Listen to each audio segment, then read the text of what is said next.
MLC Naval Kishore Yadav है, उनका office है।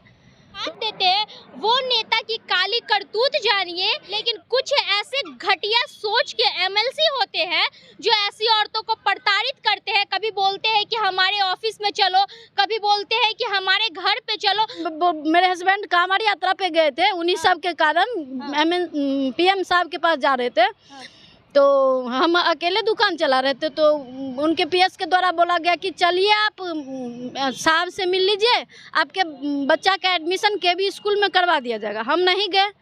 उसके बाद साहब के पास चलिए, बच्चे का एडमिशन करवा दिया जाएगा, साहब के ऑफिस में जाइएगा आप, तब आपके बच्चे का एडमिशन होगा। जी, मदद आपको करना है तो आइए ना, इनका दुकान है वहीं पे आके मदद कीजिए ना। एक अकेली औरत को आप अपने कैबिन में बुलाते हैं, आपको शर्म नहीं आता है? किसी तरह से प्रताड़ित किया जा रहा है कि अगर आप अपने हक के लिए लड़िएगा तो आपका दुकान तो खाली करवा ही दिया गया है, साथ में मारने पीटने का धमकी भी दिया जा रहा है। खाली करने का कारण यही है कि उस नेता के पास ये नहीं जाती है, उनकी जो भी मंशा होती है उनको ये पूरा नहीं करती है, इसलिए ये इन पे दबाव बना रहे हैं कि तुम अगर हमारे पास नहीं आती हो तो दुकान खाली करो। दुकान तुड़वा भी चुके हैं। कैमरा दिखाते हैं कि हम लोग क्या कहते हैं, अलग अलग है, अलग पार्टी के, सिर्फ वोट लेने के लिए। अच्छा। लेकिन कैमरा बंद होने के बाद जाइए तो सब एक ही है, सब सारे के सारे, वो बीजेपी हो आरजेडी हो, सब एक ही है। सिर्फ वो ये दिखाते हैं कि हम लोग अलग अलग हैं। ये आरजेडी कार्यालय में दौड़ रही है, लेकिन यहाँ पे भी इनका सुनवाई नहीं की। इसमें हम क्या कहेंगे, सरकार बस सिर्फ कैमरा पर ही जनता को गुमराह करती है। कैमरा के पीछे जितने भी राजनेता हैं सभी एक जाति, एक वर्ण, एक समुदाय के हैं। कैमरा जनता जितने हैं वो 2 धर्म, 20 जाति में बटे हुए हैं। नेता का सिर्फ एक ही जाति है, शोषण करने वाला, और जो बटने वाला है वो बट के शोषित हो रहे हैं। ये सरकार की पूरी तरह से पोल भी खोल दे रहे हैं। नमस्कार, करिश्मा की रिपोर्ट देख रहे हैं आप। अभी मैं आरजेडी कार्यालय में मौजूद हूँ और यहाँ पे हमारे साथ जो लेडी है और उनके हस्बैंड है, उनका एक छोटा सा बच्चा है, और ये यहाँ पे अपनी गुहार लेके पहुँचे। और गुहार इनकी अगर आप सुनिएगा तब आप बोलिएगा कि नेता सच में ऐसे होते हैं। जो नेता बोलते हैं कि हम लोगों का साथ देते हैं, वो नेता की काली करतूत जानिए कि ये जो महिला है ये अपना भोजनालय का दुकान लगाती है विकास भवन के पास, और विकास भवन के पास दुकान लगाती है, इनसे वसूली की जाती है। एक औरत अपने बलबूते पे हजारों आदमी के लिए वहाँ पे खाना बनाती है, दुकान चलाती है, कितनी मेहनत करती है, लेकिन कुछ ऐसे घटिया सोच के एमएलसी होते हैं जो ऐसी औरतों को प्रताड़ित करते हैं। कभी बोलते हैं कि हमारे ऑफिस में चलो, कभी बोलते हैं कि हमारे घर पे चलो। मतलब अगर कोई महिला काम कर रही है कहीं पे, तो आप अगर एमएलसी है तो आप कुछ भी बोलिएगा, जबकि ये वहाँ पे रेंट देती है, जहाँ पे विकास भवन के पास वहाँ पे ये रेंट देती है, 5000 रुपया रेंट देती है, 2000 पानी का देती है, फिर भी इनको बार बार प्रताड़ित किया जाता है। और जब ये अपने हक के लिए आवाज उठाती है तो उनके हस्बैंड को मारा पीटा जाता है। पूरी जानकारी हम इनसे ही लेंगे। क्या हुआ था मैम, सबसे पहले ये बताइए। हम यहाँ न्यूज सचिवालय के सामने दुकान लगाते हैं 2 साल से, विकास भवन के पास। बीजेपी एमएलसी नवल किशोर यादव है, उनका ऑफिस है। टोटल अतिक्रमण अवैध ही है, उनका अवैध में ऑफिस भी है, और उनके भाई का क्या कहते हैं कैंटीन भी है बीच सड़क पे। बहुत सारे करोड़पति हैं, उनका फोटो स्टेट, किराना दुकान, जय माता दी होटल, सब करोड़पति लोग हैं। हाँ, सारे वही अतिक्रमण की जमीन पे हैं। सारे अतिक्रमण किए हुए, उनको कोई कुछ नहीं कर रहे हैं। बस हम ही को थाना में जाते हैं, मेरे साथ मारपीट किया जा रहा है। हम थाना में जाते हैं आवेदन देने के लिए, वो बोलते हैं कि आप वहाँ से हटा दीजिए।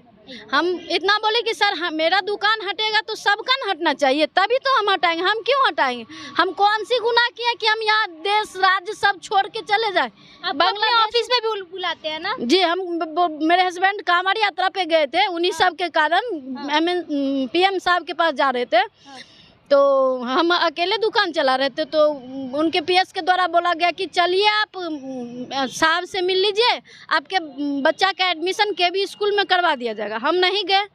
उसके बाद साहब के पास चलिए, बच्चे का एडमिशन करवा दिया जाएगा, साहब के ऑफिस में जाइएगा आप, तब आपके बच्चे का एडमिशन होगा। जी, मदद आपको करना है तो आइए ना, इनका दुकान है वहीं पे आके मदद कीजिए ना। एक अकेली औरत को आप अपने कैबिन में बुलाते हैं, आपको शर्म नहीं आता है? ऐसे हम चल भी जाते हैं, क्योंकि हम दिन रात वहाँ रहते थे। हम देखते कि हर दिन इनके ऑफिस में खाली महिला का ही लाइन लगा रहता था। वो सब देख के हमें समझ में आ गया कि ये क्या है। इसीलिए हम नहीं गए, ना उन लोगों से बातचीत करना था ना कुछ, बस उनके भाई के द्वारा टॉर्चर किया जाते हैं, हटा देंगे दुकान, खाना लेके आइए। तो कभी मेरे हस्बैंड नहीं रहते तो हम खाना लेके जाते थे उनकी पत्नी के लिए, उनकी पत्नी बैठी रहती, चलिए माछ दे आइए मेरी पत्नी को, हमसे लड़ाई हुआ है थोड़ा आप जाके देखिए। मैंने इस सब मैटर में भी हमको बुलाते थे, हम डर से बहुत बार धमकी दिया जाता आपका दुकान हटा, डर से हम जा रहे थे। उसके बाद भी मैंने शायद मेरे दुकान को ये जीप चटोरा वाले लोग सब कवर किए। तो मेरे ससुराल, हम दोनों लव मैरिज किए, मेरे ससुराल वाले को पता चला तो वो लोग यहाँ आके इनसे कंसल्ट करके इन लोग को आत्मबल दिया कि इसका कोई नहीं, ये लोग समझ गए कि इसका कोई नहीं है, कुछ भी करेंगे तो चलेगा। तो अनेकों प्रकार के मेरे साथ मारपीट हुआ, खाली कीजिए दुकान, हम बोले नहीं खाली करेंगे, उस पर मारपीट हुआ मेरे साथ। मैंने हर बार हम थाना गए, थाना नहीं सुनती थी, तब हम सीएम हाउस गए पेट्रोल लेके कि हम लोग आत्महत्या कर लेंगे। मेरे बच्चे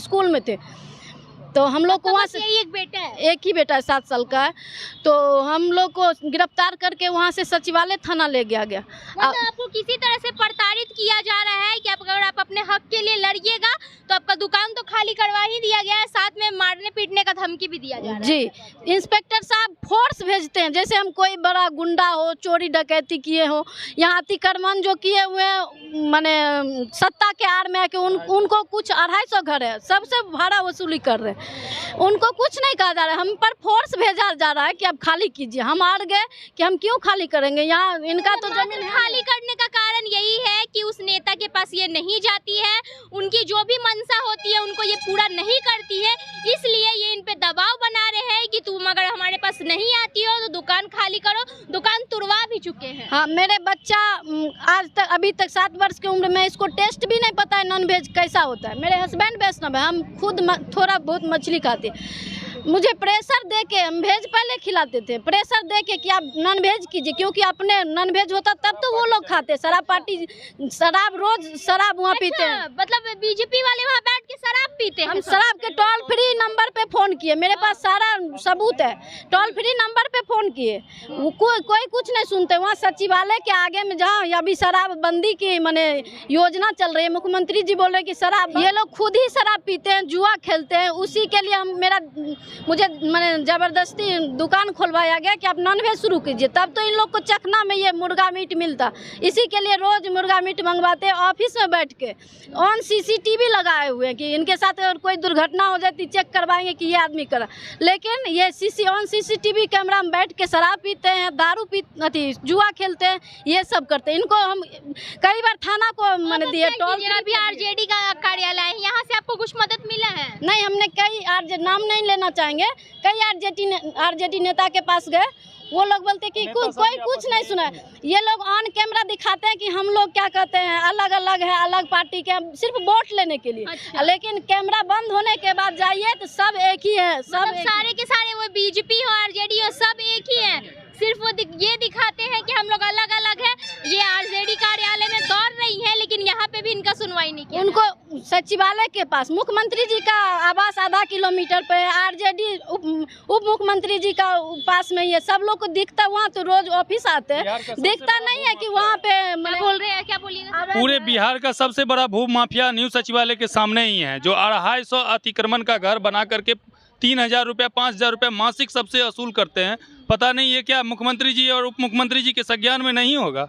उस ठीक न्यू सचिवालय और सचिवालय के सामने में, तो इसमें हम क्या कहेंगे, सरकार बस सिर्फ कैमरा पर ही जनता को गुमराह करती है। कैमरा के पीछे जितने भी राजनेता हैं सभी एक जाति, एक वर्ण, एक समुदाय के हैं। कैमरा जनता जितने हैं वो 2 धर्म 20 जाति में बटे हुए हैं। नेता का सिर्फ एक ही जाति है, शोषण करने वाला, और जो बटने वाला है वो बट के शोषित हो रहे हैं। ये सरकार की पूरी तरह से पोल भी खोल दे रहे हैं कि ये लोग क्या है क्या नहीं है। पीछे में तो ये लोग बहुत एक साथ रहते हैं और कैमरे पे दिखाते हैं कि हम लोग अलग अलग है। ये आज दर दर भटक रहे हैं, लेकिन इनकी मदद करने वाले कोई नहीं है। ना इनका मदद आरजेडी में किया जा रहा है, ना बीजेपी वाले तो इनके साथ बदसलूकी कर ही रहे हैं, क्योंकि उनकी मंशा ये लोग पूरी नहीं कर पाए हैं।